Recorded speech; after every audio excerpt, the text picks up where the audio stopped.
नमस्कार, मेरा नाम सौरभ शुक्ला और आप देख रहे हैं न्यूज़ 18। अमेरिकी राष्ट्रपति डोनाल्ड ट्रंप एक बार फिर ईरान के साथ बड़े समझौते का ऐलान करने के लिए आगे आए, लेकिन कुछ ही घंटों में तेहरान ने उनके दावों पर पानी फेर दिया।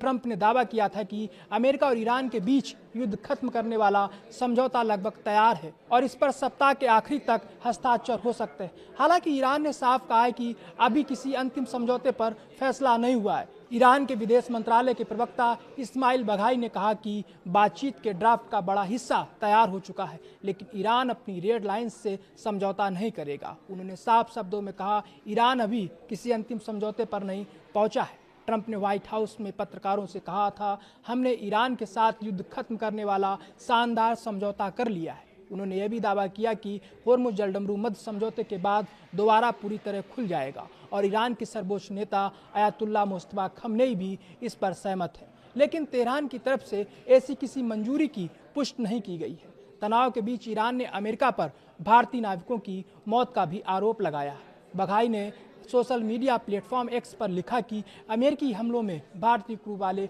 वाणिज्यिक जहाज निशाना बने हैं और कम से कम 3 भारतीय नागरिकों की मौत हुई है। उन्होंने इसे अमेरिका की सशस्त्र लूट और सरकारी समुद्री डकैती करार दिया है। इसके बाद भारत सरकार भी सतर्क हो गई है।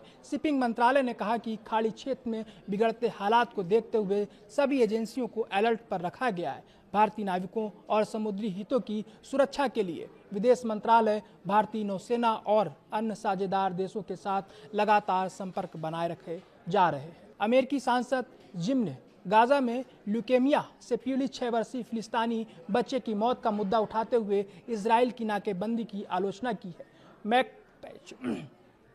मैकबर ने दावा किया कि बच्चा मेडिकल निकासी की मंजूरी का इंतजार करते हुए दम तोड़ गया। उन्होंने कहा कि वे 61 अन्य अमेरिकी सांसदों के साथ मिलकर ट्रंप प्रशासन से गाजा से मेडिकल निकासी की प्रक्रिया दोबारा शुरू कराने की मांग कर रहे हैं। सांसदों का कहना है कि गंभीर बीमारियों से जूझ रहे मरीजों को इलाज के लिए बाहर ले जाने की व्यवस्था बहाल की जानी चाहिए ताकि ऐसी घटनाओं को रोका जा सके। अमेरिकी और अंतर्राष्ट्रीय मीडिया रिपोर्टों के मुताबिक ईरान ने गुरुवार रात होर्मुज जलडमरू मध्य से गुजर रहे जहाजों की ओर ड्रोन भेजे हैं। फॉक्स न्यूज से बात करते हुए एक वरिष्ठ अमेरिकी अधिकारी ने दावा किया कि ईरान ने वाणिज्यिक जहाजों को निशाना बनाने की कोशिश की। अधिकारी के अनुसार अमेरिकी बलों ने 2 ईरानी वन वे अटैक ड्रोन को मार गिराया। इससे पहले ईरान की सेना ने कहा था कि उसने होर्मुज जलडमरू मध्य से गुजरने की कोशिश कर रहे एक उल्लंघन करने वाले जहाज को रोक दिया है। ईरान पहले ही घोषणा कर चुका है कि होर्मुज जलडमरू मध्य बंद है।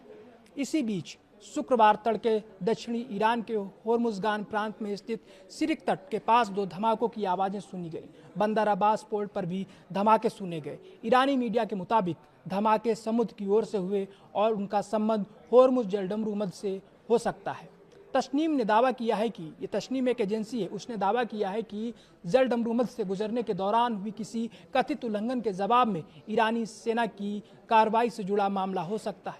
तेहरान के मेयर अली रेजा जाकानी ने कहा कि ईरान के दिवंगत सर्वोच्च नेता अली खमनेई की राजकीय अंतिम संस्कार अब जून के अंत या जुलाई की शुरुआत में आयोजित किया जाएगा।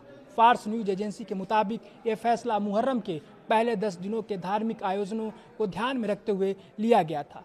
जाकानी ने कहा कि श्रद्धालुओं को इमाम हुसैन की शहादत से जुड़े वार्षिक शोक कार्यक्रम पूरे करने का अवसर देने के लिए समारोह को आगे बढ़ाया गया है। रिपोर्ट के अनुसार अब अंतिम संस्कार 25 जून से 5 जुलाई के बीच होने की संभावना है। ईरानी अधिकारियों ने पहले अनुमान जताया था कि इस कार्यक्रम में करीब 2 करोड़ लोग शामिल हो सकते हैं।